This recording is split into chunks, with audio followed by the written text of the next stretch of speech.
Hello and welcome to the show. I'm V. LaBianca. I'm Eric Murphy. This is Skeptic Generation, and we need to talk. Hello, everybody. It is the last week in March. Means we are officially in the season of spring. Daylight savings has changed. Tornado came through. Came through. 6 of them. You know, like you do. A lot of them. Can I get my volume up a little bit as well? Thanks. Absolutely. Yeah, a lot has happened this last week. I'm just pulling up the chat with our mods. I was running a little bit late, so getting everything ready. Yeah. But how was your week? Good, apart from the 6 tornadoes and eating dinner in the pantry and essentially just being very tired this week, you guys. Yeah, it's been rough, and that was a very, very scary time. You do not have tornado experience. I don't. I have earthquake experience. Give me an earthquake, I'm absolutely fine. No, thank you. Your margin of not being hit by a tornado, I feel like, is vastly smaller than... Yeah, but I mean, what do you get with an earthquake? It's just, ooh, things are rattling a little bit. Or were you irresponsible in the way that you placed the fine china up on the, just... Oh my gosh. Like put your furniture up well and safely and you're good. And all you need with a tornado is an inside room without windows. And you should be just fine.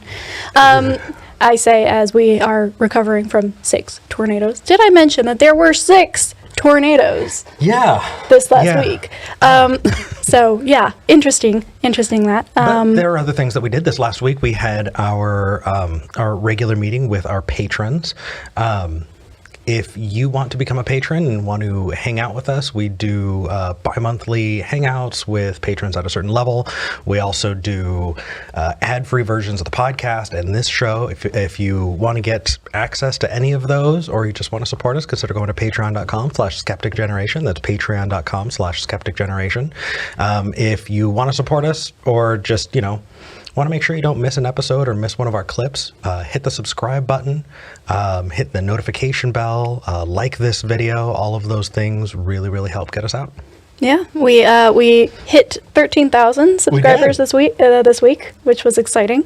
Thank you, everybody who is here today and who will be watching this later. I have a couple of announcements. The first one is that next week, Eric is going to be hosting with our good friend Thomas Westbrook from Holy Kool-Aid. Yeah, it's going to be a lot of fun. It's going to be really, really awesome. These two have an amazing on-screen chemistry. And he's just a dear friend. And so it's going to be... Also, the two of you have been working on some really interesting, in-depth, biblical lore, archaeology, the history of the Bible. So anybody who calls in about any of those topics next week is going to get an earful, and it's going to be delicious. So definitely tune in for that. Also, I don't know if you have seen this, but there is a thing that is happening in certain churches and websites for Christians specifically, and it's the topic of today's mini rant. Yes. And that is, you can now eternalize your prayer by adding it to the blockchain. If you don't believe me, this is an image from a actual website that says Eternalized Prayers is a Christian service that will commemorate your prayers for all eternity on the blockchain. All you need to do is send them $20 and you will get a little NFT of your prayer. And it will be forever existent out there on the blockchain, so God won't be able to forget about you, apparently. I'm not sure how that works with the theology of everything. If you don't eternalize your prayer, does it have a timer where if it goes off, God just forgets about it? Well, I mean, personally, I think that it has everything to do with advertising your dedication and your commitment to your religion. So if you want to just show everyone just how dedicated of a Christian you are, then it feels like just another kind of bragging thing. Yeah, but I get the motivation on both ends, right? It makes the company money by fleecing the sheep of Christ, and it makes you feel like a better Christian, I suppose, to know that your prayer is eternalized, whatever that means. Feels like a stock, it's a really good, like, trading term. Like, eternalizing something really does sound like this mix of spiritual and, like, investment. Well, I'm impressed by the wording. It's just horrible, ethically. It makes me think of the naming a star thing. Yeah, no, it's exactly the same thing. Except stars are actually things. It is a delicious grift that I am just in awe of. And if we did not have the moral grounding, I feel like we could have just made off like bandits with it. And I'm just. Oh yeah, no. When I told Eric about it, he's like, "God damn it, we could have done that first." Yeah, seriously. What I did find out though is that unfortunately you can no longer purchase these with Christ coins. No. I'm not Shut kidding. up. I am not kidding. Oh man. Unfortunately. That is another glorious grift. Unfortunately, though, it didn't take off. Ethereum has determined it not transactionable because only about 500,000 of them were minted over about, I think, 750 million. So it's not a worthwhile investment. So do not buy Christ coin, even though that is a delicious name. I am in awe, you guys. Yeah. Just in awe. This is amazing. The first ever Christian Bitcoin. That one's kind of old news. It's just wow. I feel like that, like this NFT prayer stuff is so much better than Christ coin because the demographic of people who are Christian enough to want a Christian Bitcoin and into the tech world enough to understand what that would do and like what to do with it is a very small demographic, I would imagine. So I'm not surprised it flunked. You know what I would be really, really interested in? I'd be really interested in how this has affected the Mormon community in particular. How so? Just because there is a really, really intense push for those kinds of business things in the same way that multi-level marketing and things like pyramid schemes have kind of really taken off in those specific communities. Mm-hmm. I have to wonder how many of those, because I can absolutely imagine crypto bros all throughout. Oh yeah. Just Mormon communities. But if you are or were a Mormon, let us know. Because if you are a crypto Mormon, let us know. Please, crypto Mormon, call in. That is a thing now. Yep. All right, you guys, we're gonna jump into calls. If you would like to talk to us about your deeply held beliefs, anything that we talked about so far, anything that you hear us talking about with somebody else, and you have your 2 cents you'd like to weigh in on, give us a call at 585-526-8774, or you can use your computer and go to tiny.cc/callSG. We have our call screeners standing by. Agreed, and I didn't get our safety copy running. Wow, that's a shame. Okay. We're doing the whole thing all over again, guys. Well, that just means that for people who are listening to the podcast, everything just started sounding really, really good. Nice. So, thanks for sticking with us through that. Yeah.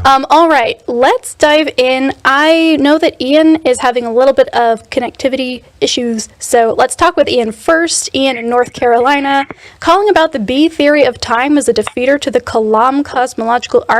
Welcome, Ian. Hey, thank you for taking my call.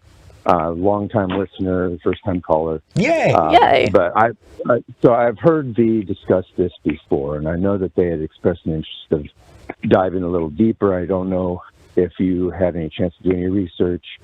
My research, I don't know, I guess maybe has only been related to just a brief kind of wiki look and then thinking, as we will do. As one does. So I know that you had mentioned, should we clarify B theory of time for people that aren't, and B theory of time for people? I think that would be really, really helpful. Ian, do you want to give it a shot? Let me try, and then if you can edit as you see necessary. Sounds good. Each conversation. So A theory of time basically posits a single direction, time being unidirectional, starting at conceivably a beginning, a 0 point, and progressing forward in time. And that theory posits that basically only the now exists, for one thing. But so the past has happened but can't be changed, in the future hasn't happened and can't be interacted with until we get there.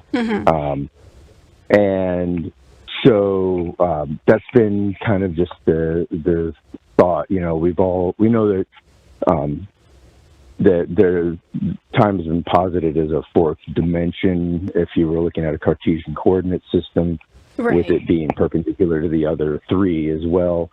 And so what my understanding of the B theory of time is that as the physicists look at it, time doesn't happen that way.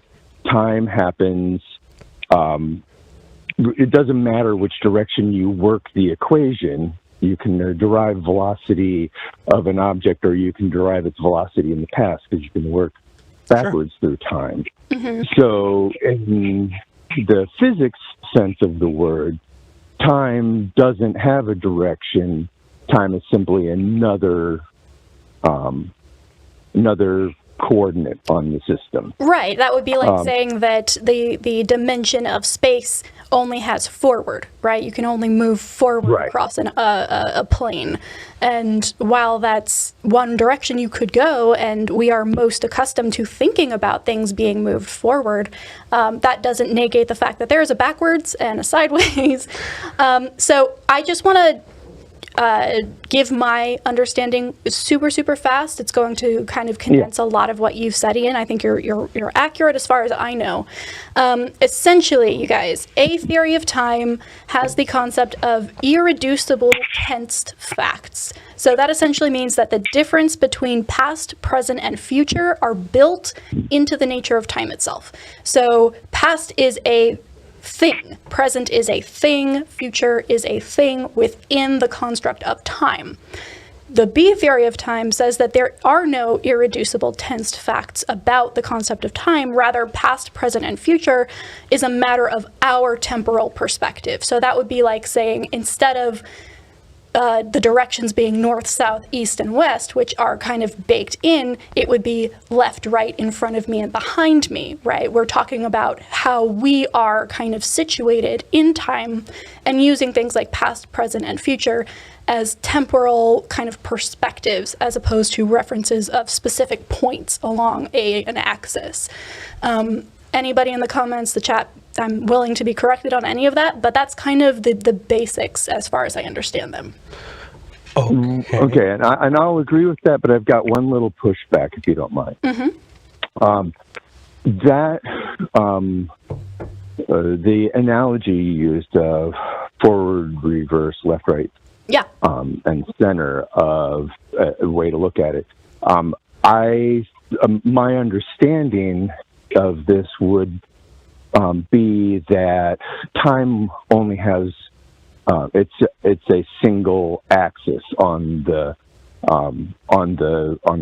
coordinate system, whereas when you talk about forward and reverse, left and right, that's two axes. So I don't believe time has, as far as we know, two axes. So that's why, so this is where we get into the Kalam, I guess, if we're ready to make the jump.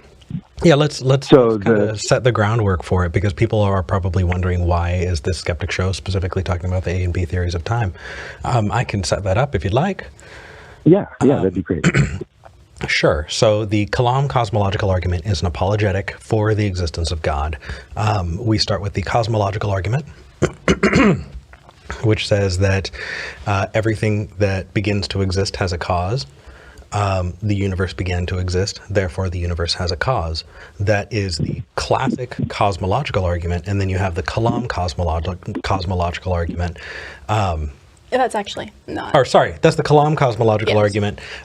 We're now moving into William Lane Craig's version of the Kalam cosmological argument, which says that in order for something to create the universe, it needs to have a bunch of properties that includes timeless, spaceless,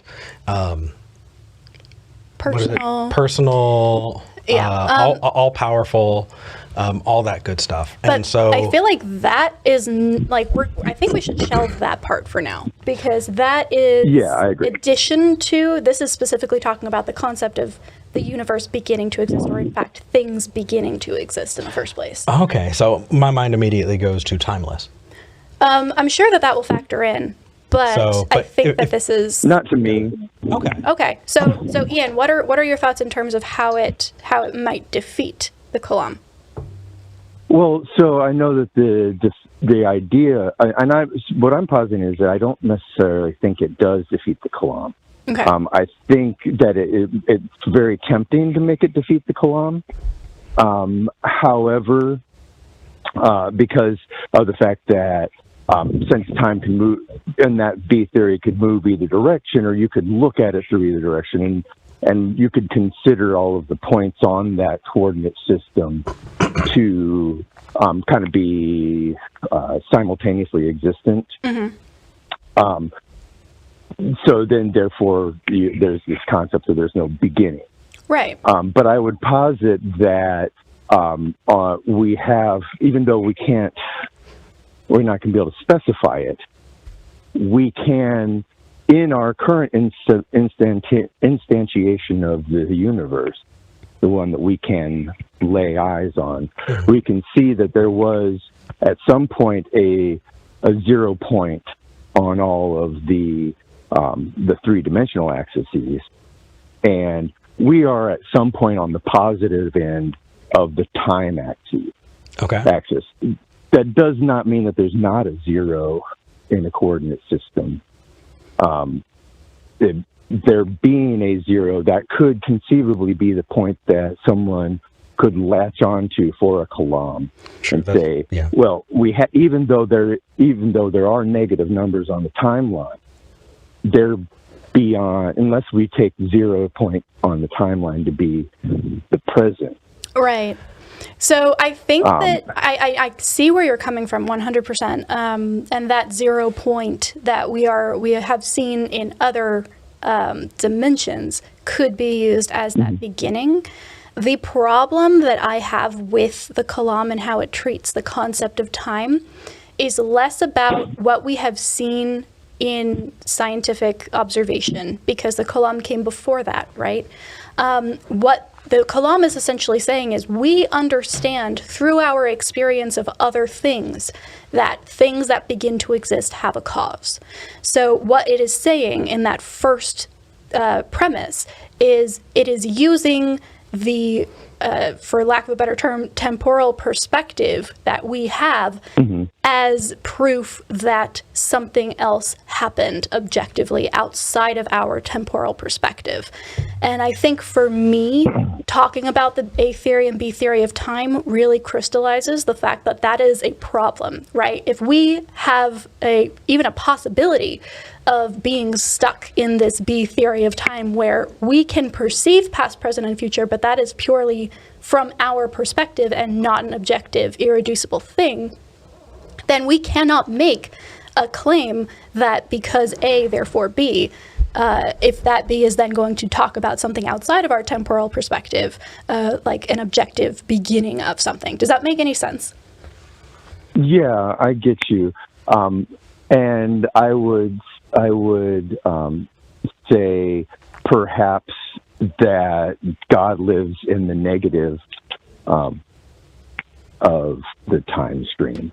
Ooh, I like that phrase. God lives in the negative. Because it's outside of our own temporal perceptions, because we're limited through the kind of creatures that we are, that we interact with time in an A theory existence. We have biological functions. That's the way we experience things. We have memories. We have dreams and hopes.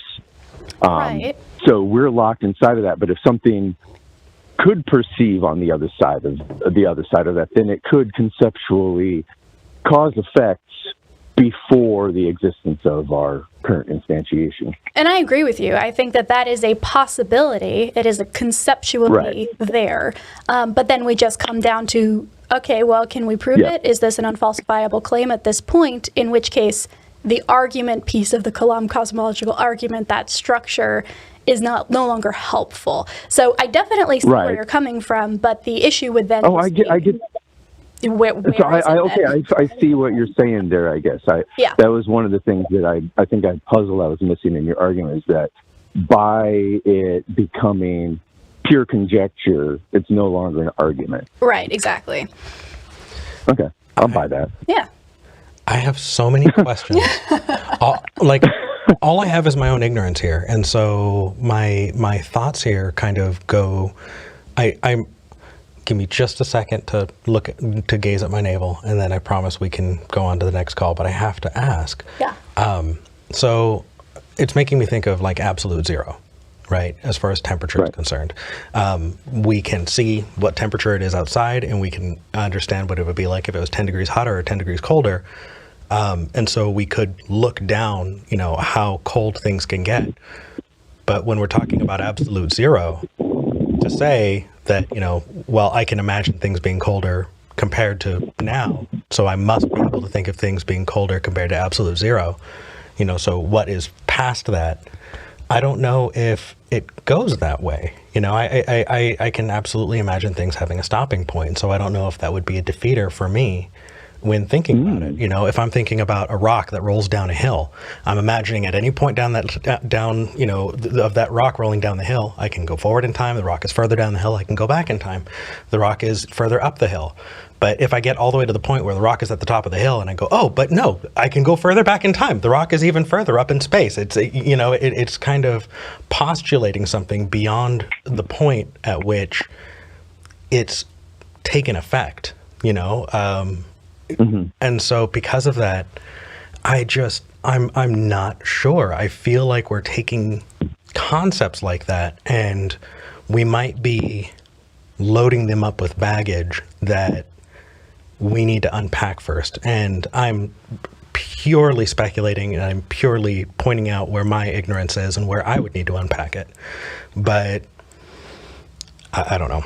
It makes sense. Yeah. So is there anything else? Well, no, I appreciate your time. I just thought I would call in. I've been knocking around in my head and saying it talking to other people about it and stretching their brains with it as well. So it's been this was it's a fun little thought experiment. But like you said, it's just it's like you said, it's just conjecture as far as we can concern. So it doesn't have any predictive powers that we can utilize.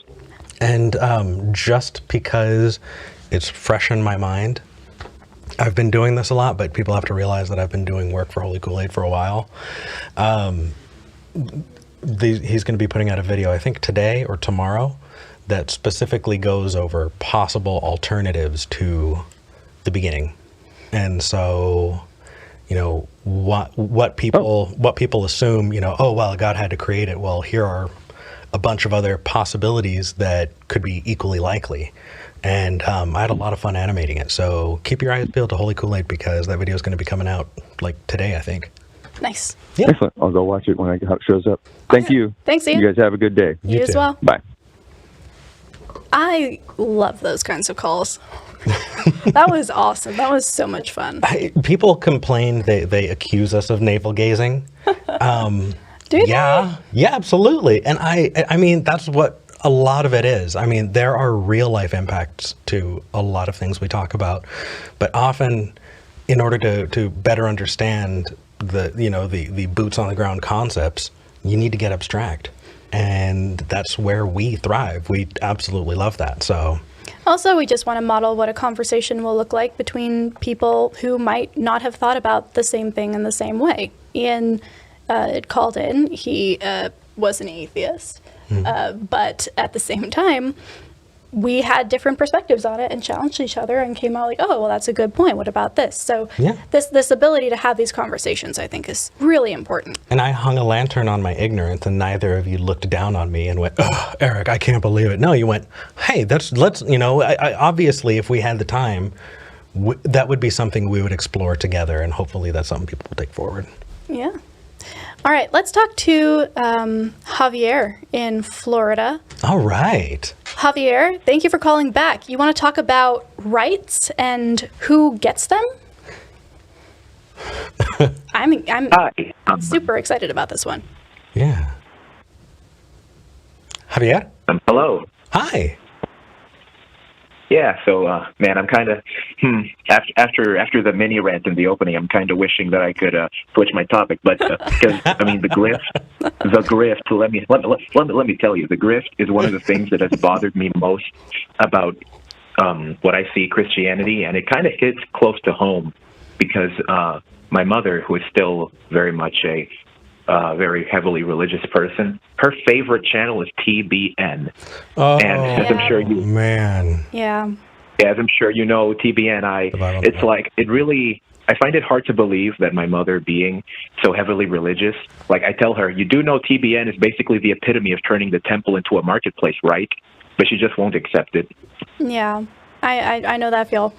I mean, when you're in it, it is very hard to recognize just how much, mental gymnastics you need to do to justify it. So it's understandable in a way that I wish it wasn't. It's just, maybe at some point, if she ever does find herself outside of it, she can look back on it and go, oh, geez, but when you're in it, it's just so tough. Yeah. But I'm honestly really, really intrigued by your initial question. So I would love to dive into that. What inspired you to call in, and what's your question here?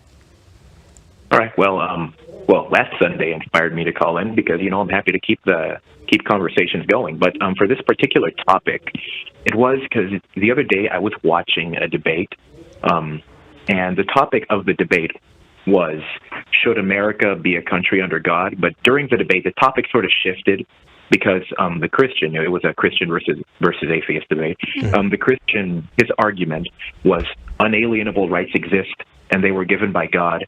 Therefore, America has no basis for their rights if they aren't a nation under God. And the atheist response to this was basically that you don't have rights, or rather, unalienable rights do not exist, and you only have rights that are either given to you or recognized by other people. And as I was listening to this, my position was different to both of them. And it is that the only rights you have are... I'm sorry, it sounds like someone's driving or something. But there's a lot of wind happening over here. It's really bad. It's howling right outside of the window. That's I'm going to do my best in post to remove it, but sorry about that. But bear with us. What was your position here? All right, so my position is that, of course, rights, they don't exist in the same way that for example, iron exists. They don't exist as things unto themselves. But in the sense of the idea of rights, the concept, you only really have them if they are defended either by yourself or someone else. And this, in my opinion, comes from basically a position of practicality, of what actually is. It's kind of similar to the nature of authority. You only really have authority if you can defend it. Because if you say you have authority, but then you can't do anything to enforce it, you don't really have it. And in my opinion, it's the same thing with rights. In a country like the United States, for example, the Constitution, the Bill of Rights, is supposed to be what defends the Constitution, Bill of Rights, and the people who uphold it are supposed to defend it. For example, I believe the Fourth Amendment was the one for illegal search and seizure. I could be wrong about that, but that right, you have it because it's supposed to be defended by our criminal justice system. In the case that there is an illegal search and seizure, you should be able to have that put through the criminal justice system so people can take accountability. Mm-hmm. So that's my position. And what do you think? Yeah. Well, this could be like a hour-long TED Talk, as far as I'm concerned. This is interesting. I think that on the one hand, the idea that we only have rights in terms of who is willing to step up and defend those rights and who is willing to stand up and demand those rights is, practically accurate. It is. That is how rights end up being retracted, is people decide not to abide by them anymore, and there isn't enough pushback to defend them, right? So, we are seeing right now rights that are being granted to some groups that are outside of what the, Bill of Rights would consider unalienable. And we are seeing some be stripped away from some groups, despite the fact that they are protected by the Bill of Rights. The interesting thing here, though, to me, is if you've ever read the book Sex and the Constitution by Jeffrey Stone.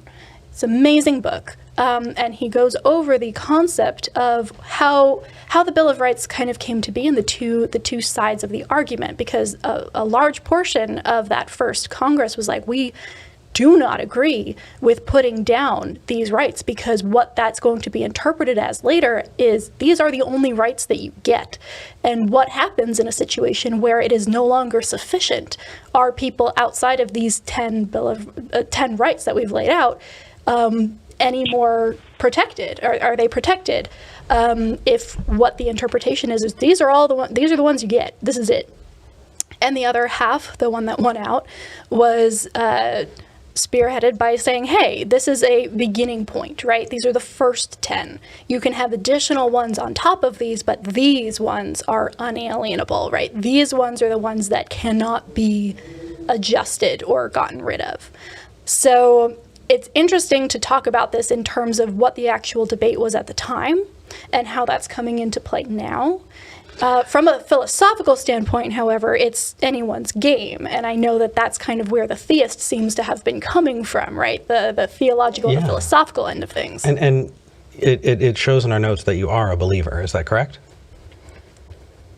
Yeah, my position is basically the same as last time. Okay, so given that, I'm in a unique position now to put on the theist hat that I normally come against. Because as somebody who has the beliefs you do, I can't help but wonder.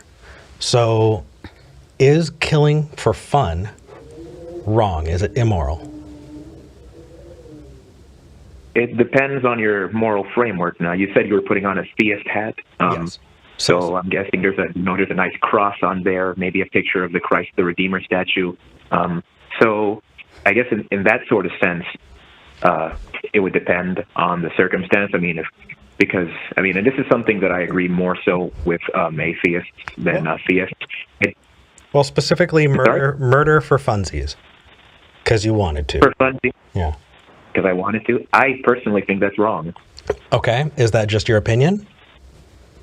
Yeah, but I think that ultimately that, I wouldn't say 100% moral relativist, but I'm not one of those people that says morality is objective because God says this, because that would technically just be subjective to what God wants, True. And that's where it kind of plays in. I want to make sure that people who are watching are being, have kind of context here.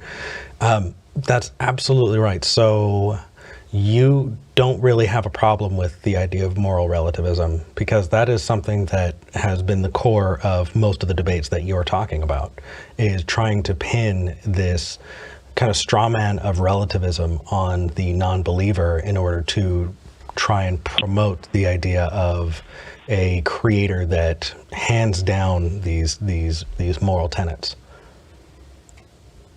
Well, yeah, but essentially, like I said, I don't think I'd say that I am a moral relativist, simply because I'm not a fan of that label and its baggage. But I do think that at the end of the day, it's really a matter of the objective you pick. If you want to be one of the good guys and pick human flourishing or something like that, then that's what's going to guide your morality. Interesting, because within that framework, you've already set up a dichotomy that wouldn't be probably agreed upon by people who didn't value human flourishing, which is that they are the good guys. But yeah, I think ultimately when it comes down to this conversation about rights, it's a practical one. And what the founding fathers tried to do was set up a baseline for the country that knew by experience, because of what other countries at the time were going through, that it was going to grow and change. And the concept of these rights as somehow God-given were not like that wasn't borne out in the literature of the time. That wasn't part of the conversation was, well, does God give us these rights or not? It was a practical conversation around how do we make sure that we are not infringing on the rights of our people moving forward. So you can believe that God gives you these rights or inspired the founding fathers to write out these 10 or what have you. That's fine for you personally. But when you're having the actual conversation around which rights people should and shouldn't have, bringing God into the equation is actually antithetical to what the purpose of the Bill of Rights was in the first place. Because here's the thing. If the founding fathers were Christian in the way that the Christians today believe that they were, they wouldn't need a Bill of Rights. Because they would have said, well, God just will grant these rights to whoever, to everybody, because that's just what God does, and everybody will agree with that, so we don't even need to write it out. Which is the argument for why they are reducing rights in various areas now. So the fact that the Bill of Rights exists is antithetical to the idea that God gives them out in any way, shape, or form. So that's my little rant on the subject. We have someone in the comments who's just like, oh, so are you moral relativists? Are you? Huh? Call in. If you don't have the guts Actually, to call. Yosiah in Virginia has this question, so we'll go to him next. Oh, yeah? Yeah, but Javier, this was... Oh, my gosh, you're right. This was a good conversation. Thank you for calling in again. Thank you for having me. I look forward to calling and having the conversation. But before I go, I like to say I was being just a little facetious when I said one of the good guys. I'm not trying to build any dichotomy. I've gotcha. Don't worry, Javier. The comments under that clip will crucify you regardless. All right. Also, one last thing.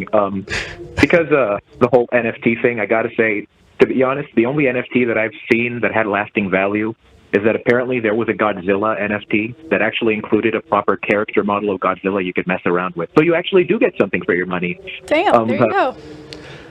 Okay. But with that, I will say goodbye and thank you. Have a nice day. Have a nice day, Javier. I like him. Again, it's very interesting to talk with people who are theists, who don't agree with us on everything, and get their perspective. Because honestly, if Javier is going around saying these are practical rights that are given to humans by other humans, cool. That is a more appropriate way to approach government, and hats off. And that was someone who's labeled as a theist, who kind of is taking a moral relativist-ish point of view, and now we have an atheist who might be asking about objective morality. I don't know how we're going to be able to separate these out as clips. Maybe we should do like a part 1 and then the part 2 the next day. Well, make sure that they go out consecutively. Yeah. If you're watching this clip, stay tuned because tomorrow is the second part. Take care, hit that like and subscribe button. We'll see you tomorrow. In the meantime, let's talk. Are we trying that now? Or just saying like and subscribe after every clip? Yeah, I'm trying here. Let's see. Let's find out. I don't know. Okay, let's see. All right, Yosiah in Virginia. Do the hosts believe there is objective morality? Good question. Yosiah, welcome to the show. Thank you for having me, guys. How's it going? It's going good. Excited to hear from you. What is your version of this question? Well, I guess it's very serendipitous that I went after right after Javier. I do agree with what he was saying in terms of a framework, deciding your objectives. For example, in a Christian framework, things like what you had mentioned earlier, the hypothetical of killing just for fun, would be objectively wrong in that framework. However, there could be a situation in another framework where that is not necessarily objectively wrong. Take, for example, in a harm principle framework, in which we come up to, I'm one to kill somebody just for the funsies. You would be within your right to kill me in response if you see me harming somebody, and that would be objectively correct in that framework. So I was wondering, do you guys see it in that way, in which there are objective morals, or do you take more of it's relative depending on the situation? Oh boy. Well, I think that the word that all of this is, based on is the word objective. And there is a lot of baggage that people bring when it comes to objective. Coming from religion, my idea of objective meant outside of myself. And I think a lot of people think that, when they're talking about objective, it means my opinion doesn't matter. It is just this way. And so we kind of internalize what we understand about the world around us. And from a religious perspective, we go, okay, well, it doesn't matter. It's still true. It's still objective because it was handed down from on high. And as I started losing my faith, as I started learning more about what other possible answers there were other than just the religious answers for things, I found that objective is what we agree to. The objective is just that kind of consensus agreement. And so we can set the objective to whatever the hell we want. And so there are some people who don't use that word that way, and they'll go, okay, well, then that's moral relativism. You're toast. It makes me uncomfortable. I feel very awkward and terrible about that. So it can't be true. But ultimately, if we agree upon what the objective is, if it is well-being, if it is human flourishing, then we can point to that objective when it comes to making those decisions.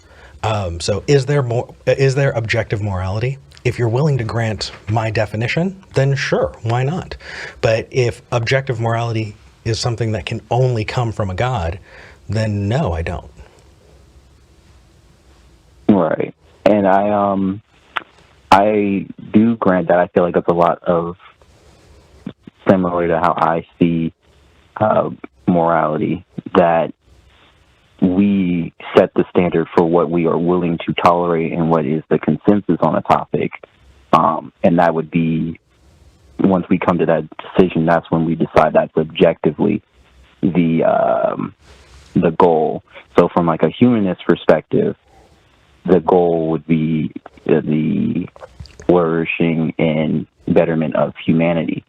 So I guess when I come against theists, their framework is more so rooted in accordance with whatever whatever God says.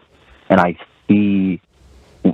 have some difficulty discussing this topic is because of what you mentioned by saying, when I get to a certain point that say, well, if we use this principle as an objective, or we use this principle or this perspective, they see it as only being relative. They're not seeing it from a objective standard, but since somebody is creating it, therefore. Well, I was going to say, at which point, the word objective just dissolves in a puff of smoke, right? If you're not willing to grant that, then there is no objective. It just becomes a nonsense word. Right. Yeah. I think that's the issue I come across is, I guess, it's pinpointing what is objective. I feel like in the start of the conversations, they typically go that it's outside of the human influence or opinion. And I guess with that framework in mind as the definition, stepping into the territory of man-made moral ideas automatically makes it subjective in the theist mind and in the theist that I have spoken to. I wish that the troll in the chat would call in. They've got some really, really awesome points I wish that we could discuss. Person in the chat, get some guts and call in. Yosiah, please do. Eric, I am going to challenge both of you. Yeah, you're giving me looks. I am going to take this in a different direction. Okay. I think that the key word here isn't objective at all, it's morality. Okay. If you understand how people use the word morality, regardless of how they see it, subjective, objective, what are they trying to say when they use the word morality? What is the consensus, regardless of what they think that morality is? I'm having trouble understanding your question. When someone says, "What is your morality?" or "I am a moral person," regardless of what that moral structure looks like. What are they saying when they use that word? They're referencing a shorthand, essentially. For what? For the social. I would say probably. Oh, go ahead. I didn't want to interrupt. I would say probably they were referencing like a shorthand for possibly like is ought. For example, if they're saying that I'm a moral person under theism, under a Christian framework, therefore they are in accordance with what God demands. So if they would be saying outside of that, if you are not within this framework, you should not do X, for example, or if you are in this framework, then you should do X, for example. Okay. Let's get a little deeper, because I think that that's a good first layer. When we should or should not do something, why should we do or not do something across frameworks? Across frameworks from like... Why would a Christian say, my morality requires me to obey God, and a humanist would say, my morality requires me to respect others' autonomy? Based on the word that is used, I'll cut to the chase. Is it good for us? We obey God because it is good for us. We are humanists at the end of the day because it is good for us. That is the meaning of the word morality as it is used pragmatically in conversation and in debate. Of course, philosophically there are terms, the dictionary will have a lot of different versions of this, but when you're talking with someone and they say, do you have objective morality? What they're asking is, how do you know what is good for you? And for me, how do we know what is good for us?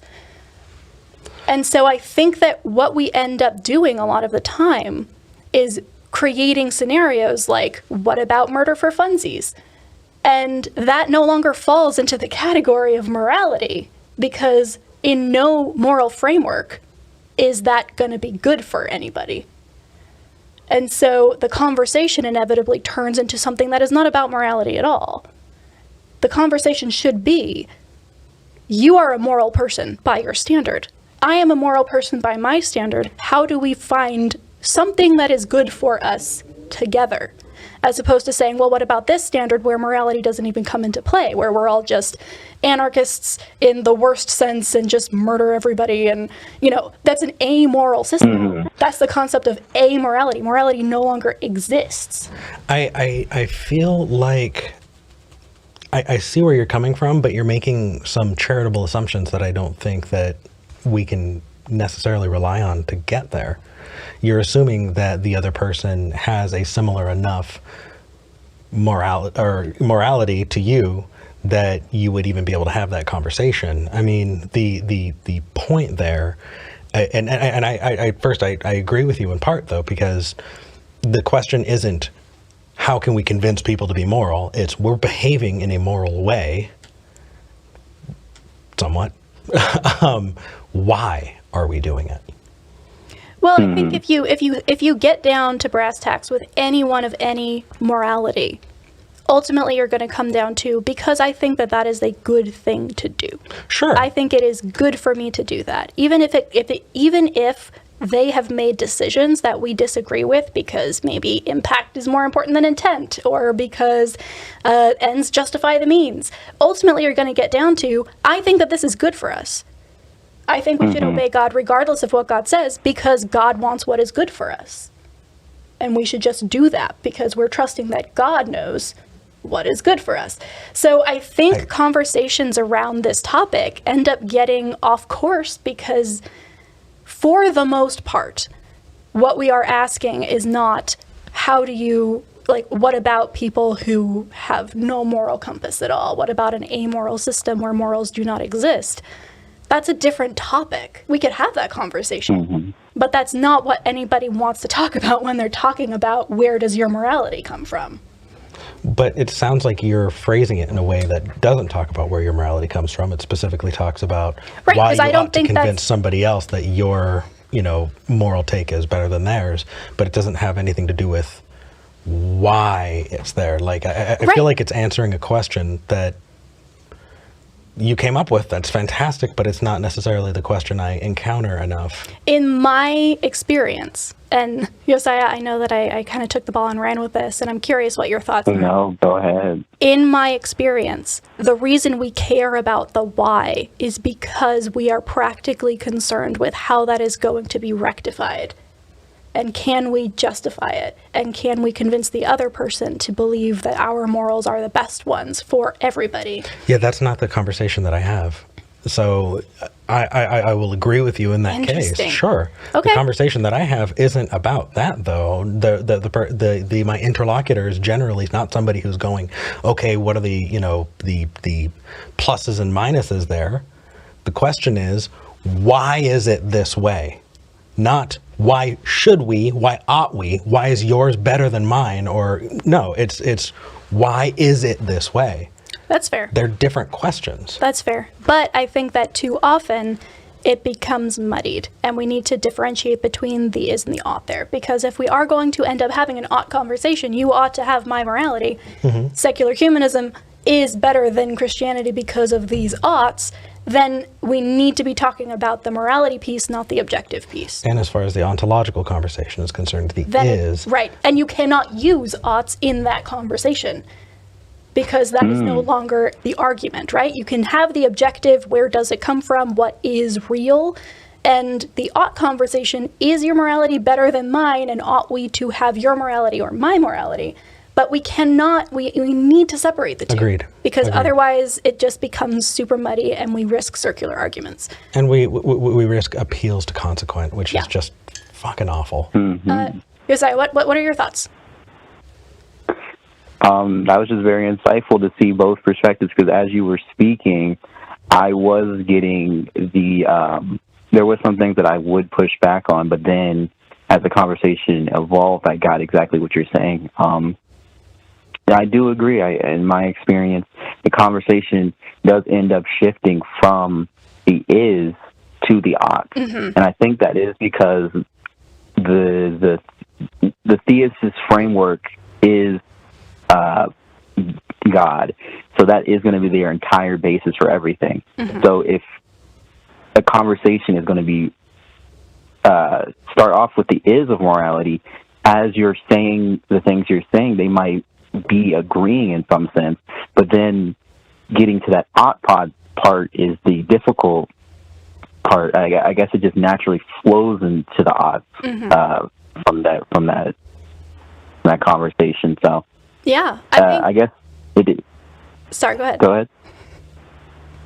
I'm really excited about this conversation. I think that this is something that, honestly, you guys, this is something I just thought of, so I have not done enough of that, like, deep introspective, well, if this, then that kind of logic behind it. So I need to do more thinking, but I kind of love where we ended up, making sure that when we're having this conversation, we are at first, like the first thing out of the gate is to say, okay, are we having an is conversation or an ought conversation?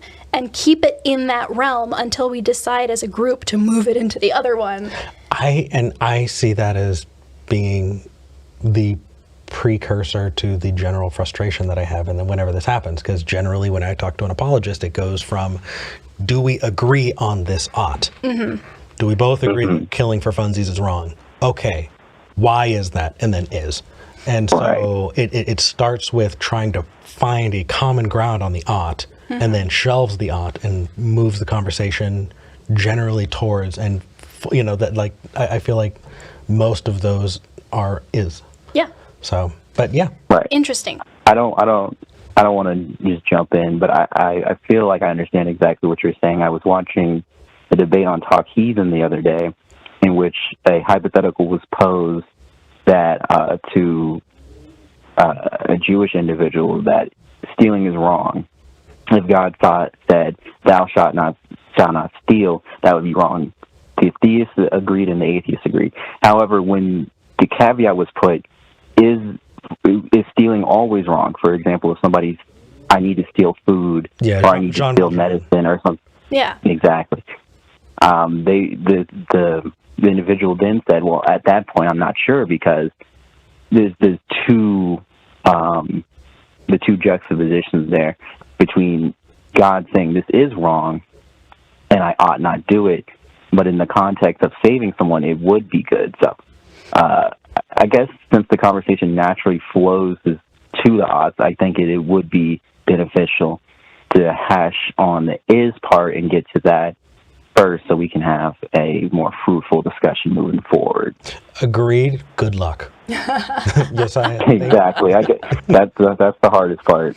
Oh my gosh. Well, I found this conversation very beneficial to me personally. I hope, Yosiah, that it was fun for you as well. It was extremely fun. More fun than I thought. I've been twiddling my thumbs thinking, should I call today or should I wait another week? But I'm glad I decided to do it this week. Maybe I'll hop on in more often. Yeah, we would love to talk with you. Take care, Yosiah. Yep, you guys have a great day. You too. You too. Bye. That was good for me. Was that good for you? That was good for me. Hey, check in, consent, aftercare, all those things, not just necessary for sex. Also, if you are like Yosiah and you've been thinking, hey, should I call the show this week? Is this the week to call? It's always the week to call. Just give us a call. We're not going to be scary. We're not going to bite you, again, unless you would like to consent. We really want to talk to you. We've had some amazing first-time callers this week that have brought their A game. I am Sounds good. Yeah. so impressed. All right, Eric, your turn. Who do you want to talk to next? Oh my gosh. I have no idea. I didn't really get the chance to read these. All right, we've got here's a fun thing. Guys, we're going to leave this next one to you. I'm going to read you a couple of things. Oh, the delay, though, might take a while. Oh, well, we'll vamp for a second. Yeah. I'm excited to see who you guys want to talk to next. Do you want to talk to the person who asks why don't more atheists use the idea that God should be more powerful than logic against God? Mending relationships between Christians and atheists, personal revelation and justification for stopping believing a thing, or are debate bros helpful in the long run? And solipsism and reincarnation. Ooh. All right, you guys. A, B, C, or D? Yeah. And in the meantime, You wanna talk about Patreon a little bit more now that we got some people on the line? absolutely. The show's brought to you by you guys. We sincerely appreciate it, and if it wasn't for you, we wouldn't be able to do the show. It takes a lot to make this show happen, especially in the way that we do. We have a podcast. We put out a lot of clips. It takes a lot of software, and we're really glad that we get to do it. So for those of you who are patrons, thank you so much. At the $5 and up, you get thanked every episode. At the end of the episode, I update that at the beginning of every month.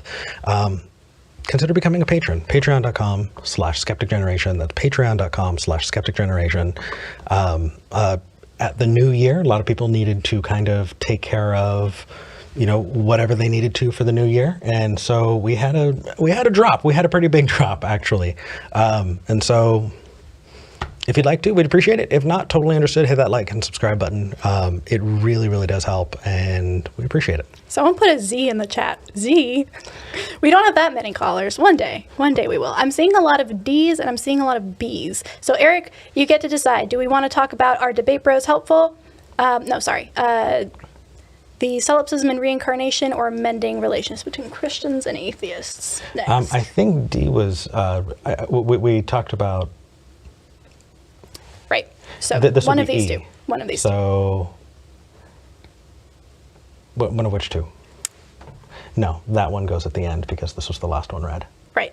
So A, B, C, D. Debate Bros. Okay. We'll talk about debate bros. Sure. We'll figure out how to do that better next time. I kind of like that idea. Maybe next time we'll do super chats or put an actual poll in the chat. We'll figure it out. Ryan, you win.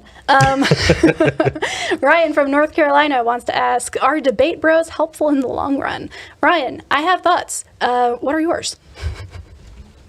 Yeah, so first off, thanks for taking my call. And I've been a fan of you guys since the before time, the ACA days. Oh, cool. And part of the reason I'm such a big fan is because of, the debate content. When you guys talk to someone, you have them tell what they believe and why. And sorry, anxiety's getting to me. You're good. Okay. basically, are you guys familiar with the debate bros by the name of Vosh or Destiny? Unfortunately, yes. Yeah, then you know where I'm going. I can get So, a sense, yeah. Not so I'm a much for big me. fan of their content, a bit in the sense that they agree a lot with my own beliefs. Like they're progressives politically, they're atheists, and they like to take the fight to very conservative, very reactionary streamers and people like that. So, but they also happen to be pieces of shit. And I think that. Oh, I'm sorry. I keep jumping ahead. No, go ahead. Well, yeah. So all I'm getting at is, yes, I know that they're valuable for folks like us who happen to be progressives, who happen to want to see our side, for lack of a better word, win. But at the same time, the people that they're de-radicalizing also happen to be pieces of shit. And it seems like they're just interested in fighting more than actually promoting our side. And I think that's going to end up having a negative effect on us, like politically and socially in the future. Sorry, I'm sounding scatterbrained. I just want to see what you guys think. No, you're doing great. you are. That was beautifully put. Beautifully put. No worries at all. I think we're going to have different views. Really? Possibly. I'm very curious about your views All right. first. Let's go. What's coming? Okay. I think that not only are they useful, I think they're necessary. Okay. Real fast, Eric. Let us establish first that you do not know who Vosh or Destiny are, as people. You have not followed the controversies. No, I haven't. Okay. That's all I wanted to get out of the way before we continue. The idea here, though, is that when you're talking about toxicity, when you're talking about people being angry and getting really, really into it, you're going to have that. That's something that we understand. I think that as the community grows, you're going to have more diversity in it. The idea that somebody who would leave religion, finding out that, hey, everything that I believed turns out it's not true. There are people who are angry, and a lot of people aren't interested in creating community. They're interested in fighting back against the thing that hurt them. And to say, hey, you know what? You can't do that. No, I understand that. I do. And I think that that kind of aggression has helped a lot of people go, you know what? That's really, really toxic. I hate that. I'm a believer and I'm going to prove them wrong. And then they look into it and go, oh, crap. Turns out I don't have as strong of a grounding as I thought I did. And it winds up leading them to have better, knowledge of what their faith system is, or it can lead them out of their belief system. And so that is important. And I don't want to pretend like that isn't a necessary piece. What I do want to do is I want to point out other shows like this, that I think are very much indicative of the growing community that we're creating, the diverse community that has people who aren't all angry. And unfortunately, yes, we're in a time where a lot of the really firebrand, angry people are getting more attention. But I think over time, it's going to fill out and become more robust. I agree, and I absolutely hate toxicity. I heard that there were a lot of really shitty things that happened with people that were mentioned. I think there's something awful that happened with Vaj. Something. I don't follow this stuff because I don't follow this stuff because it makes my blood boil. Yeah. I'm not talking about someone's immoral or horrendous actions. Specifically, I'm talking about, being an angry atheist. Yeah, it makes us look bad. But you know what? There are a lot of angry atheists. And I'm not going to shut them out of the club. What I'm going to do is I'm going to welcome them in, hopefully, and give them more. You can't be angry forever.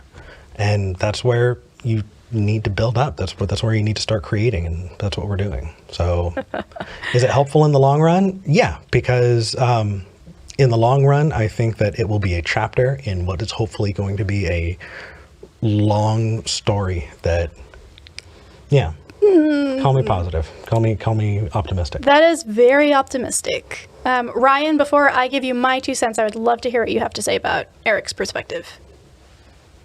Well, I would rationalize it in that way as well. I would always tell myself, well, we need a firebrand. We need. They have a lot of the qualities that I see in Matt Dillahunty. It's just he's a lot more, I guess, measured in his responses with people.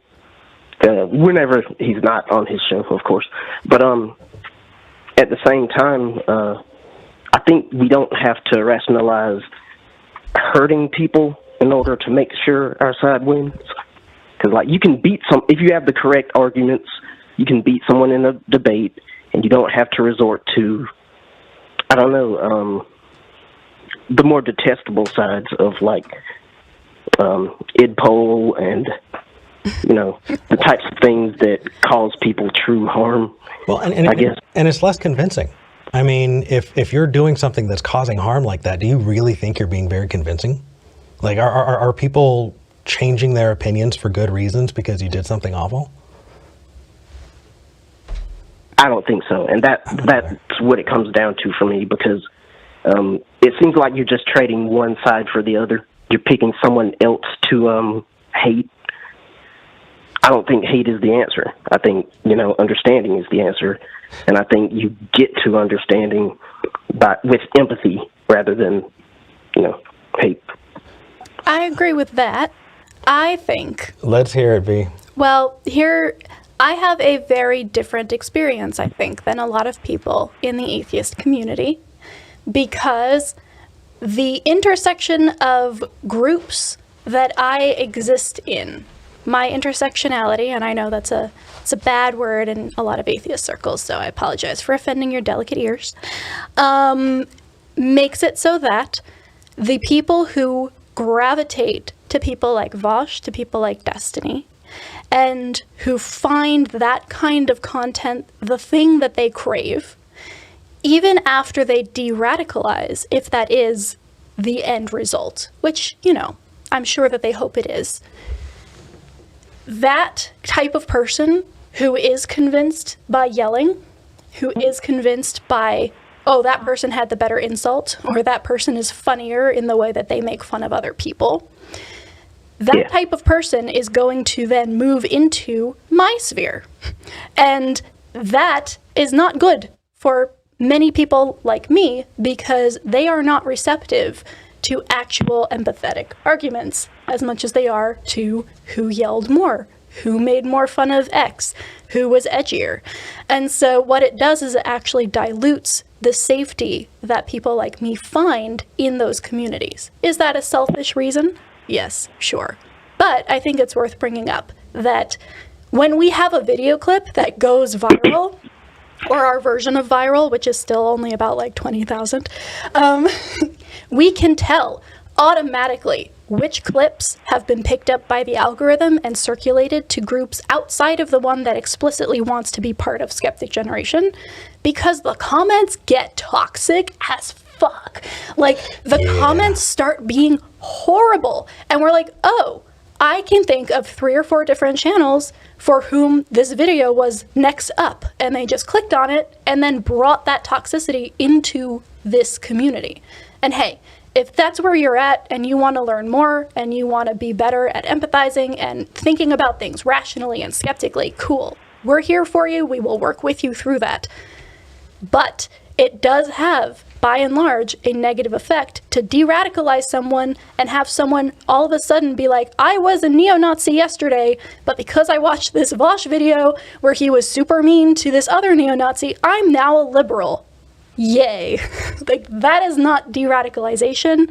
That is adopting a different label and bringing all of that toxicity and that lack of deconstruction into a new group that is then going to be harmed by that worldview. So, is it useful? Maybe for some people, absolutely. Is it something that we should be prioritizing as the face that we put forward? And unfortunately, most of the faces of the skeptical, progressive community do happen to be people like Vosh and Destiny. That then becomes a problem, because that is the type of person we are going to attract, and that is going to negatively impact the people who are here to deconstruct, to find better, more humanistic reasons to collaborate and build community and actually do the building up as opposed to the tearing down. And I got off my soapbox. Okay, That's it. and We're I have good. got to fight you on this. Well, I feel like this would be a very interesting versus topic, but I also think that we've been on the line with Ryan for a little bit. We do have additional callers, and I do want to get Ryan's feedback on this. You basically articulated everything that I was trying to say that my anxiety-addled brain couldn't get out. So, yeah, I don't want to throw shade on the idea of debate in its entirety. Like I said, I love watching you guys, and my favorite content happens to be whenever you bring on someone like Robin or someone who we very obviously disagree with. I keep saying we. I'm sorry. I'm not trying to be parasocial Oh, here. no, you're good. You're good, yeah. man. We're okay. Yeah, but someone that ideas that you very obviously disagree with, and you're sufficiently confident that you can deal with, and then you just go ham on them. And I feel like I'm part of the problem because I'm the one who seeks out these Bosch videos to see him annihilate Nazis. I'm the one who goes to these Destiny debate panels to see him, obliterate conservatives and stuff like that. So I guess I'm just trying to figure out a way that maybe we could change the discourse, well, elevate the discourse, if you will. Yeah. I think honestly, Ryan, it is a way to get through the door, right? But if we just let people through that door and say, okay, well, you're in now, that's all you needed, we're good, then that's not enough. We need to make sure that if we are funneling people from a de-radicalized standpoint, they need to be going somewhere. They need to be getting additional content, additional support to get them out of that headspace of being angry, reactionary, tear down mindset, because that's not getting us anywhere.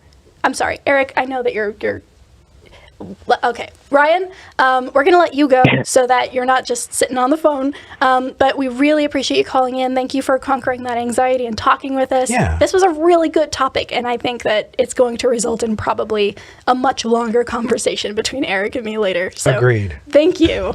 Take care. Have a good Thank you. Okay, before we jump to the next call, we only have about 15 minutes. I do want to get like the nugget of why you're writhing in your chair right now. What is going on? So you're acting as if, or it sounds as if that I'm so upset by this.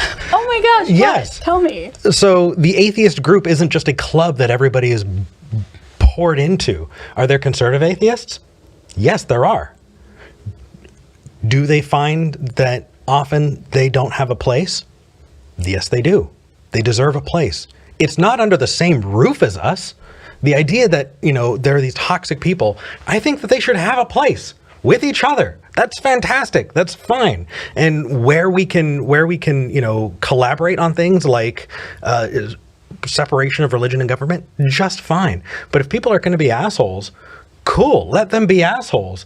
But don't cut off or blame their entry into their community as something that is dangerous for ours. If somebody comes into a community that they're not comfortable in or that they ideologically disagree with, they still need to look for their community.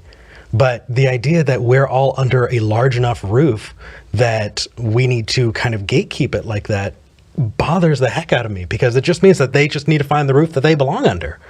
They're still atheists. It just bothers me that we're treating them as if we need to keep them in our circle. There are other circles, and they can go into those circles.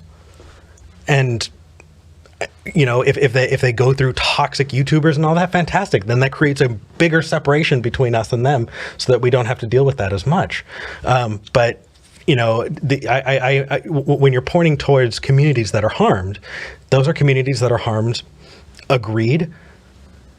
They deserve their place, and so do the shitty people. They just don't need to be under the same roof.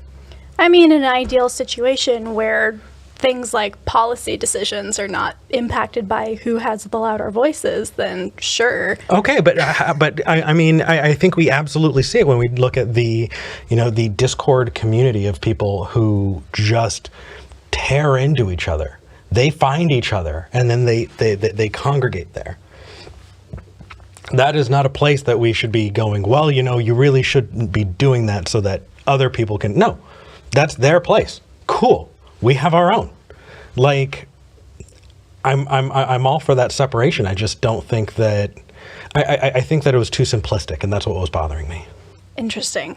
I fundamentally disagree with you on this, so we may need to come back and have this conversation. Do you want a last word before we hop on to the next call? No, I feel like I portrayed my side of things sufficiently. I wanted to make sure that you had a moment to release some of that steam, because I could see it coming out of your ears. Yeah. Okay. Yeah. Well, we will be judged by the comment section. Yeah, let's find out. Who is closer to the mark based on your assumption? Are we both equally close to the mark, just in different ways? Or are we both way off base? Yeah, that's happened as well. All right, let's take one more call before we end. You guys, we have so many callers on the line. Thank you so much for calling in. Please do call back early next week, as early as you can. I know that 11:30 Central is a little bit early for some of you, so that's totally fine, but I do want to make sure we get to a couple more of these. So the other big one that was voted for in the chat is Nick from Tennessee. Okay. And I feel like this would be a good way to wrap up kind of a conversation we've been having anyway. Sure. Which is mending relations between Christians and atheists, especially Christians who are deconstructing. Absolutely. And to the other 5 callers on the line, thank you so much for your patience. We're sorry that we couldn't get to you this week. We hope you call in next week. Please do call in next week. Nick, welcome to the show. Hey, good to talk to y'all again. Yeah, you too. What's up today? Well, so I've been listening to some podcasts for like deconstructing Christians, who are those who are kind of going through their belief systems and finding the things that they still believe and finding the things that they don't. Mm-hmm. And it occurred to me as I was listening to this that a lot of the stuff that I've heard on Skeptic and atheist channels and podcasts could really be, I think, helpful to them. Mm-hmm. And wondering what y'all think about, I don't want to say responsibility, because we had a talk before about how we don't like to say that we have a responsibility to do stuff. But I think we have an opportunity as people who have often gone through an entire deconversion or either an extensive deconstruction to kind of turn around and help the people who are coming after us doing the same thing, so that they don't fall into some of the traps that like we may have been aware of. Mm-hmm. Does that make sense? Yeah. I think that this is an interesting. Oh, I'm getting a lot of feedback. Are you listening to us by any chance on something that can be muted? Or do you have us on speakerphone? No, I do not have you on speakerphone, and my YouTube is muted. I'll go ahead and close the window. And all right. Well, we will see. Yeah. Nick, I think that an opportunity is a good way to phrase that. My concern is twofold here, though, and I do want to kind of play devil's advocate for a minute, which is, on the one hand, I've been in the same podcasts, I've been in the spaces on Twitter where I've listened to people deconstructing in real time, talking about moving from an anti-LGBTQ to an LGBTQ affirming position with still very rudimentary understanding, very basic language that is still very kind of triggering, you know.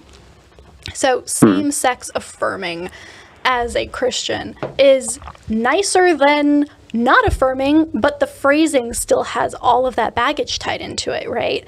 And so for me, I find myself avoiding some of those spaces just because it becomes really frustrating and very painful to listen to as somebody who had to deal with a lot of that growing up. So for those of you who feel like listening to these stories about deconstruction, these people who are doing it in real time, if that is still uncomfortable for you, or if you feel like that gives you the ick, that's okay. You don't need to put yourself in a position to experience that. You can move forward. You don't even have to think about the fact that deconstruction is happening elsewhere. If you're good with where you are, go live your life. It's not a problem.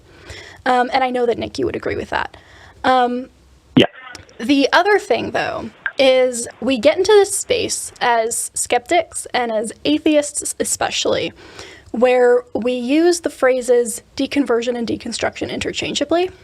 And if somebody has deconstructed but is still identifying with some form of God belief, there's this assumption that they haven't fully deconstructed, or that they still need help deconstructing from us, the atheist, many of whom have not deconstructed sufficiently to understand that there are experiences of religion beyond evangelical Christianity.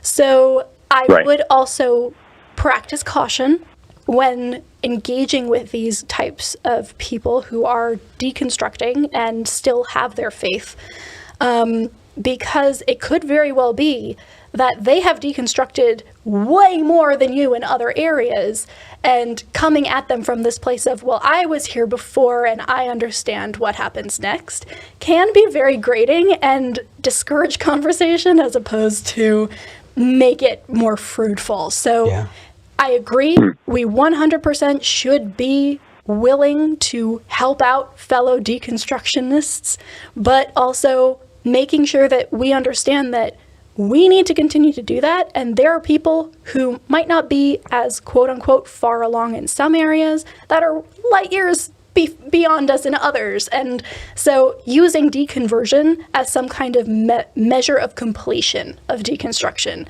is dangerous. So that essentially is my point there. What are your thoughts? Well, like those are very good points. The latter one, especially, I hadn't considered. Like the idea of thinking of it as kind of an end goal felt very naturally to me, because I felt so uncomfortable with aspects of my original religion. So I just kind of assumed that people who were moving away from it kind of were heading fully in that direction, and that's, as you said, not the case. Yeah. So I guess then my question would be, or my next question would be, for those of us who do want to find some way to help them, maybe not, for lack of a better phrase, finish the journey, but find more peace and comfort with where they are on that journey. What advice would you give us, skeptics, atheists, and whatnot, who want to help progressive Christians kind of or progressive theists who are, making their way out of bad or fundamentalist beliefs and whatnot? What advice would you give us to share with them for the purposes of kind of comforting and helping them? Wow. Like the things that come to mind for me are like, I've told a few of my friends, I'm like, if you believe in a God that's good, because like a lot of them want to keep that kind of core concept, deism, I guess, essentially, or benevolent deism. I'm like, then that kind of excludes possibilities that would include like hell or substitutionary atonement and all that kind of stuff, because a truly good entity wouldn't do that. Right. So kind of like this logical argument against the inconsistency of the version of God that's often put forward in our culture. So I think that's been kind of maybe helpful here and there. But do you have any advice for us to share or help that we might offer to those who want it? Absolutely. Go for it, Eric. So, V, first off, I'm in total agreement with you. In fact, it's something that V and I talked a lot about when it came to starting this show. What are our goals? What do we want to accomplish? And right at the top of it was, we want people to have good reasons for believing the things that they believe. We want to reinforce people's epistemic grounding. And even if they don't come to the same conclusion, at least they have better reasons for accepting what they do believe, and then after that, it goes on. But that is a core piece of what we do, and we've shaped the show around that. We talk specifically about, what convinced us, what didn't convince us, what should be convincing, and why are other people convinced. And all of those things can be equally useful, I think, to someone who's deconstructing or deconverting or both. That said, we are also recognizing the platform that we are using. So we have a YouTube show that is kind of set up like a radio program, and it behaves that way. We have people who are watching that are interacting with the content, not with us. They're interacting with the ideas, not with our, it's not a dialogue with us. And so you also need to recognize what kind of platform you're on. So if you're having a one-on-one conversation, what we do may not work for you. And that's because hasn't been designed for that. I think that there are a couple of things that in general, as rules, we should follow. One of them is be an exemplar of the behavior that you want to see. Open up about your vulnerability and let them know that, the idea that you want to deconvert people, I think needs to take a backseat to that deconstruction. Having a better understanding and knowledge needs to come first, and where people go from there needs to be their decision, or it's not going to stick. And so, right. Be vulnerable, be open, ask people, talk to them, relate to them, come to an understanding or give an affirmation that can sometimes block conversations moving forward. It's not that hard, but it just takes time, commitment, and you need to be doing it for the right reasons. I don't know if that's too generic. What do you think, Vee? I'm here for the right reasons, Eric. So I think... I think making more atheists because you think we need more atheists is a bad reason. I say that as an ought. I think we ought not to do that. Fair. I think that the best thing you can do for people who are on a similar path to you, enough that you want to engage with them, but maybe are coming to different conclusions, is learn more about the conclusions that they are coming to. Right. The only thing that is really required for my version of skeptical humanism is continuing to learn about other people and being able to say, okay, if you are a progressive Christian, I'm not going to automatically... Oh, Nick, are you doing dishes? Sorry, I had to move some stuff.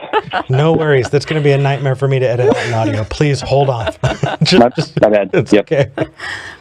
Now, here's the deal. If you hear somebody say they're a progressive Christian, making the assumption that they believe in a hell, or that their God is some kind of triune, omnipresent, omnibenevolent God at all, is not doing them a service, right? Because then you might come to the table with something you think is very helpful that maybe helped you come away from your version of God, and they're like, oh yeah, no, I don't even believe in that, right? Or assuming that Christians are young earth creationists, or assuming that people who have pagan beliefs think about gods at all in the same way that, modern Christians do. So, making sure that as you're engaging with people, if you're picking up on the fact that this person believes differently than the majority of Christians in the U.S., what are you believing? What are the things that make this religion interesting to you? And the more you learn about them, the better you can be prepared to have a good skeptical conversation about it. So yeah, just always learning about other people, learning about other ways that God beliefs manifest, and being ready to tailor your arguments and your conversation to those different beliefs, because otherwise you're going to be talking past each other, and that's not helpful to anybody. Right. Yeah, that's very good advice. Yeah. Yeah. Well, we are going to have to wrap up because it is 12:59, and we still have to read some super chats. But thank you so much for calling, Nick. Thank you, Nick. Yeah, definitely. Okay. Have a good rest of your day. Take care. Before we start reading super chats, I just want to say thank you so much, people, for hitting the like button, for subscribing and supporting us. We sincerely appreciate it. Thank you. All right. You want to start us off? Sure thing. Viper Zang sent $2 and says, last time we got Holy Kool-Aid, we got Butt Unicorn. This is correct. Yeah, we did, didn't we? It may be that the return of the Butt Unicorn. Oh my gosh, that's what we're titling the thing. Yes, absolutely. Bree sent $5 and says, happy Moo Day to my favorite moo cow from Wisconsin at Milknorf. For all the humans, that's a birthday. We both love your show. V and Eric, Milknorf. Happy birthday. Happy birthday. We found out before the show that today's your birthday, and we're glad that you're watching. We hope you have a wonderful day today. Dante Verona sent $20 and says, on your recommendation, I'm about to start Star Trek Voyager. My expectations are high. Haha, just kidding.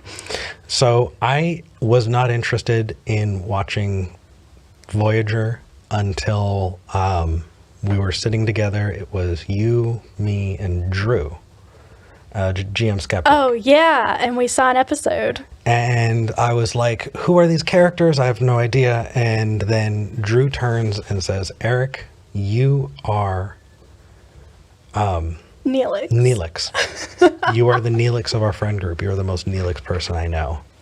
And I was like, I have absolutely no idea what that means. And that got me curious enough to watch. And I'm glad I did, because it was a really fun show. And yes, we are still friends with GM Skeptic, even though he said that. Oh, I love it. Neelix is amazing. Yeah. I will die on that hill. But I know a lot of people will be like, that's offensive. Why? People think I'm annoying. I mean, come on, you guys. You can see it, right? Yeah, absolutely. All right. Viper Zing. Sorry, your turn. Go ahead. No, it's okay. Viper Zing said, your opinion is objectively subjective. Correct. Didn't we kick around using that title at some point? Possibly. Objectively subjective? We kicked around a lot of them. Bill Ashby sent £2 and says, being an edgelord is what makes them money, them being people like Vosh and Destiny. And yes, I agree. I think that unfortunately, the people who are the loudest and most obnoxious are the ones who get the most attention. Yeah. John Klein sent $5 and says, you win. Because I saw in the live chat, John Klein had said, if Eric picks his ear, I'll donate money. And I was like, huh. And true to form, I thought that was funny. That's really funny. And Susie F. sent $40. Thank you, Susie. Thank you, Susie. Says, love what you do. Thank you. Thank you for watching. We appreciate you. All of these are going specifically towards getting an editing rig and getting a producer. That's our goal this year, and every little bit helps. So thank you for that. Thank you, everybody. V, I loved this. For some reason, whenever I walk away from a show, having us kind of duel a little bit, I adore. And it's because you're someone that I love and respect. And I appreciate you, and I value your input. And whenever we get to butt up against each other, I always feel like I walk away better for it. So thank you.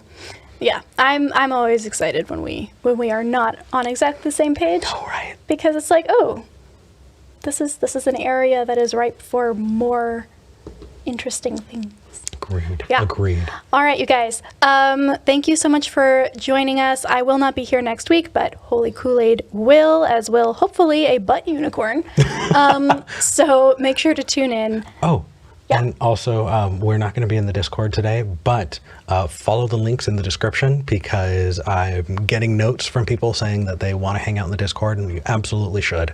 More information in the description below. Every description, every clip will have a link to that Discord. All right, you guys, thank you so much, and until next time, we're glad we had this talk.